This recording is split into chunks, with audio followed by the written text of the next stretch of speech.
রাতে এশার নামাজের পরে আপনি যত দ্রুত সম্ভব ঘুমিয়ে যান, এবং এটা কিন্তু রাসূলুল্লাহ সাল্লাল্লাহু আলাইহি ওয়াসাল্লাম আমাদেরকে শিখিয়ে গিয়েছেন, উনি উৎসাহিত করেছেন যে এশার সালাতের পরে তোমরা রাত জেগো না, যত দ্রুত সম্ভব ঘুমিয়ে পড়ো। এখন বিজ্ঞানীরা এসে বলছে আপনি এশার সালাতের পর যত দ্রুত ঘুমাবেন আপনার কোয়ালিটি স্লিপ হবে। 1 ঘন্টা টাইম এক্সপেন্ড করবেন, আপনার 12% ঘুমের কোয়ালিটি নষ্ট হবে। 2 ঘন্টা টাইম নষ্ট করবেন, 12 দুগুণা 24% কোয়ালিটি নষ্ট হবে। এভাবে যত টাইম যাবে প্রতি ঘন্টায় 12% করে আপনার ঘুমের কোয়ালিটি নষ্ট হবে। আর সাথে যদি আপনি মোবাইল দেখে দেখে টাইমটা নষ্ট করেন তাহলে এটা চক্রবৃদ্ধি হারে আপনার ব্রেনের ক্ষতি করবে। এখন তো বেশিরভাগ পরিবারে বেশিরভাগ মানুষজন দেখা যায় এশার নামাজের পর মোবাইলে স্ক্রল করতে করতে রাত 1টা 2টা 3টা বাজিয়ে ফেলতেছে। তার ঘুমের বিন্দু মাত্র কোয়ালিটি থাকে না। ঘুম আল্লাহ তাআলার একটা নিয়ামত, এই নিয়ামতটাকে নষ্ট করবেন না।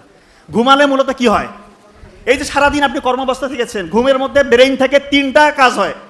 প্রিফ্রন্টাল কর্টেক্স এটার কাজ ঠিক রাখে। কি করে প্রিফ্রন্টাল কর্টেক্স?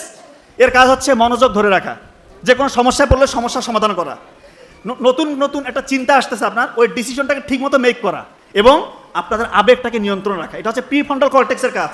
আপনি যখন ঘুমাবেন না আপনার ওই প্রিফ্রন্টাল কর্টেক্সের কার্যকারিতা হারিয়ে যাবে। 2 নাম্বার হিপ্পোক্যাম্পাসের কাজ কি? ছাত্রছাত্রীদের জন্য খুবই জরুরি।